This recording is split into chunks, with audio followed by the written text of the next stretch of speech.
Good morning, Radhe Radhe. এখন আমরা চলে এসেছি নন্দ বাবার গাঁওতে। তো চলো দেখাচ্ছি। তুমি কোথায় এসছো? আজকে আমাদের মথুরা বৃন্দাবন ট্যুরের তৃতীয় দিন, আর আজকে আমরা চলে এসেছি নন্দগাঁও এবং বার্সানা ট্যুর করতে। তো প্রথমে তোমরা দেখতে পাচ্ছ যে আমরা নন্দ বাবার ভবন মন্দির ট্যুর করতে চলে এসেছি। পাহাড়ের ওপরে কিন্তু আমাদের গাড়ি পার্কিং করা হয়েছিল। যাদের হাঁটুর সমস্যা, কোমরের সমস্যা, তাদের জন্য কিন্তু একটু প্রবলেম হতে পারে, যেহেতু একটু ওপরের দিকে এটা। তো তার জন্য চলো তোমাদেরকে আজকে পুরোটা দেখাবো, মন্দির দেখাবো, সব কিছু। অনেকগুলো দোকান দেখতে পাচ্ছি। প্রচন্ড ঠান্ডা এখানে, ঠান্ডা মানে প্রচন্ডই ঠান্ডা। এই হলো নন্দভবন। আমরা নন্দভবনের পাশেই একটু ওই ফুল আরও কিছু আনুষঙ্গিক জিনিসপত্র পুজোর জন্য কিনেছিলাম। আমি বলবো যে একদম কেনার কোনো প্রয়োজন নেই, কেন কি এখানে পুজো দেওয়া হয় না। আমরা যখন নিয়ে গেলাম তো অনেকেই আমাদের মতো নিয়ে গেছিলো, এরকম কি বলবো ডালা বলো বা যাই বলো। তো ওরা বললো যে ভগবানের দিকে একবার দেখিয়ে আপনারা বাড়িতে নিয়ে চলে যান। অনেকে কী করছিল, ছুটে ছুটে দেওয়ার চেষ্টা করছিল। এই যে এই জিনিসগুলো কিনেছি, এগুলো হচ্ছে যে মানে বৃথাই কেনা, কিছুই ওরা পুজোতে কাজে লাগায় না। তো শুধু তোমরা দর্শন করেই চলে যেতে পারো। এই আমরা এখানে দাঁড়িয়ে আছি, যে এত মানুষের ভিড় এখানে বসে আছে। এখানে এখন পর্দা টাঙানো রয়েছে। তো এখানে যা বলছে প্রত্যেকটা মন্দিরের এক কথা, এই সেবা ওই সেবা, সেই সেবার জন্য দান করুন, আপনাদের যা ইচ্ছা। তো সেই সব কথাবার্তা শুনছিলাম। তো তারপরে এখানে কিন্তু প্রচণ্ড হনুমান মানে বাদরের উৎপাত। প্রচণ্ড ব্যাগের ফাঁকা দিয়ে আমি ভিডিও করেছিলাম, কেন কি যখন তখন বাদরেরা চলে আসছিল, চশমা, ফোন এই সমস্ত নিয়ে নিতে পারে। তো দেখো কত সুন্দর। এখানে বিশেষ একটা ভিড় দেখিনি, এত ঠান্ডা আর এত উঁচুতে। হয়তো সকাল সকাল এসছি বলে হয়তো ফাঁকা রয়েছে, পরের দিকে হয়তো ভিড় হয়ে যেতে পারে। তো চারিপাশটা আমরা ঘুরে দেখেছি, আর তোমাদেরকে সেই ভিডিওটা শেয়ার করলাম না, সেরকম কিছু ছিল না। এই যে দেখো এখানকার মূর্তিগুলো তোমাদের সাথে শেয়ার করলাম, ভগবানের মূর্তি দেখে নাও তোমরা, যারা যাওনি এখনও বা যাবে তারা দেখে নাও। এরপর আমরা চলে এসেছিলাম বার্সানাতে। বার্সানার যাওয়ার পথে এত জ্যাম পড়ে, মানে ওখানে নাকি এরকমই জ্যাম হতে থাকে। আমরা চলে এসেছি শ্রীরাধার দর্শনে, আর বলে যে শ্রীরাধার রাজত্ব চলে এখানে, মানে এখানকার লোকাল লোকেরা তাই বলে থাকে। তো যাই হোক, আমরা অনেক সিঁড়ি বেয়ে উঠলাম। ওপরে উঠবার পর জানতে পারলাম যে মন্দির এখন বন্ধ, 4টের সময় খুলবে। তখন তো আমাদের মাথায় হাত, খাওয়া দাওয়াও হয়নি। তো কি করা যায়, নামতেই হবে। তোমরা যদি যাও তোমরা রোপওয়ে করে যেও, না হলে এখন বাইকেরও ব্যবস্থা হয়েছে। ওই একই টাকা লাগে, 100 টাকা করে পার হেড লাগে। তবে রোপওয়েতে কিন্তু অনেক বেশি লাইন পড়ে, তার চাইতে বাইকটাই ভালো। তো নামবার পরেই আমরা লস্যি খেলাম। এখান থেকে কিন্তু লস্যি অবশ্যই খেও, এত টেস্টি কি বলবো।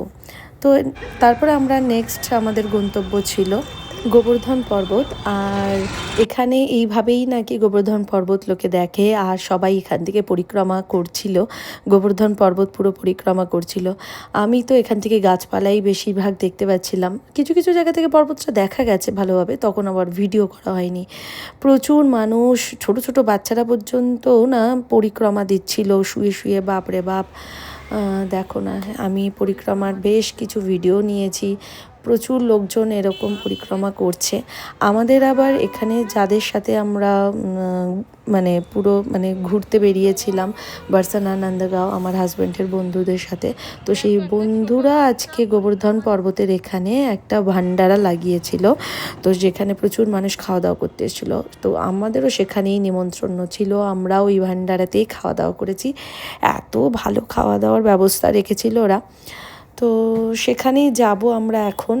তারপর আমরা যাব গোবর্ধন মন্দিরে, মানে গিরিরাজের মন্দিরে খাওয়া দাওয়া করবার পরে। এই যে দেখো চলে এসছি, এখানে কিন্তু প্রচুর মানুষজন এসছে, আশেপাশের লোকাল লোকেরাও খাওয়া দাওয়া করতে এসছে।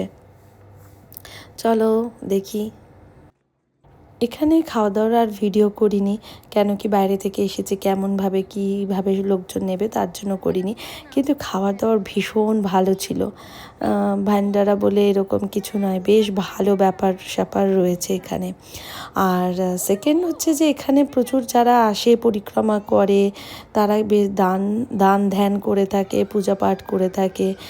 আমরা যখন মন্দিরের দিকে যাচ্ছিলাম তখন দেখছিলাম প্রচুর এরকম কয়েন না এরকম প্লাস্টিকে ভরে ভরে রাখা আছে।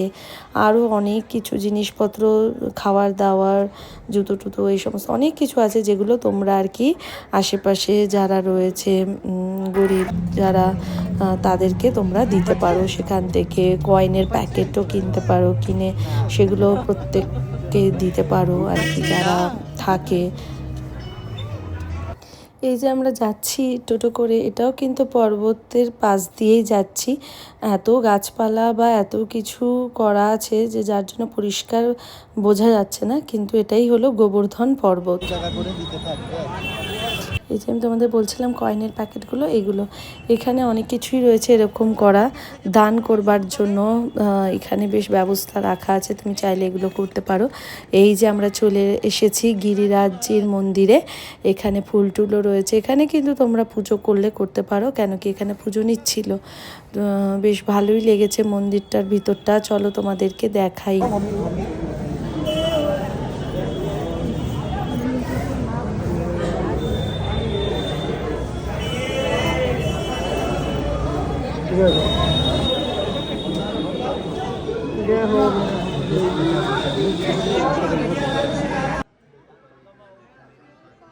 মথুরা বৃন্দাবনে এসছি, আর শ্রীরাধার সাথে দেখা হবে না এটা কী করে হয়। তো ফিরে যাওয়ার আগে আমি বললাম যে না, আবার বার্সানা যাব, রাধার সাথে দেখা করব। তারপরে আমরা বার্সানাতে আবার পৌঁছে গেলাম। আর আমরা যেটা করলাম, বাইক নিয়ে নিলাম। বাইক অ্যাভেলেবেল ছিল, 100 টাকা করে পার হেড নিল। আর ওরা চাইবে যে একটা বাইকে দুজন করে উঠতে, না ওঠাই ভালো, প্রত্যেকটা বাইকে একজন করে উঠবে। আর সাথেই আমরা পৌঁছে গেলাম শ্রীরাধার দর্শন করতে। এত সুন্দর দর্শন হলো আমাদের, আর এত সুন্দর মানে ভিড়ের মধ্যেও খুব মন ভরে শ্রীরাধাকে দর্শন করেছি, প্রণাম জানিয়েছি। অনেক অনেক অনেক খুশি হয়েছি এখানে এসে। তোমরাও কিন্তু সিঁড়ি দিয়ে না ওঠাই ভালো, 100 টাকা দিয়ে হয় রোপওয়ে হয়ে আসো, না হলে বাইকে করে আসো। রোপওয়েতে যা শুনলাম যারা এসছে তাদের অনেক লাইন দিয়ে তারপরেই নাকি আসতে হয়েছে, রোপওয়েতে উঠতে হয়েছে। কিন্তু বাইকের ক্ষেত্রে সেটা একদমই না। তো খুবই অ্যাভেলেবেল থাকে বাইক, খুব সহজেই তুমি কিন্তু মন্দিরে পৌঁছে যেতে পারবে। দেখে নাও, ভালো করে দর্শন করে নাও তোমরা আমার ভিডিওর মাধ্যমে। এই হলো বার্সানা শ্রীরাধার মন্দির। রাধে রাধে। বেশ কিছু সময় থাকলাম, প্রচণ্ড ঠান্ডা ছিল, প্রচণ্ড হাওয়া দিচ্ছিল। তো যাওয়ার আগে বেশ ভালো কিছু ছবি তুললাম, তুলে তারপরে আমরা চলে গেলাম। আজকে লাস্টে একটা মানে হোটেলেরও তোমাদের খোঁজ দেব, সেখানেও চাইলে তোমরা যদি একটু লাক্সারিয়াসভাবে থাকতে চাও সেখানে থাকতে পারো, খাওয়া দাওয়া করতে পারো। ভেজ খাওয়া যে এত ভালো হতে পারে এই হোটেলটাতে না গেলে তোমরা বুঝবে না। হোটেলটা তোমাদের একদম ভিডিও লাস্টে আসছে, সেটা দেখে নিও। যদি তোমরা এরকম ধরনের হোটেলে খোঁজ করো যেতে পারো, আমরা খেয়েছিলাম, খুব ভালো। তো আজকের ভিডিও এই পর্যন্ত। নেক্সট ভিডিও নিয়ে খুব তাড়াতাড়ি আসতে চলেছি। যাওয়ার সময়তে বাইকের লোকেরা আমাদের দেখালো এবং আমাদেরকে ইনভাইট করলো জানো আমরা দোলের সময় আসি, আর এখানেই নাকি দোলের অনুষ্ঠানটা হয়। দেখতেই পাচ্ছ কত রঙিন, একদম হোলির মতন। তো চলো, এই হলো সেই হোটেলটার কথা যেটা বলছিলাম। আজকের ভিডিও এই পর্যন্ত, টাটা।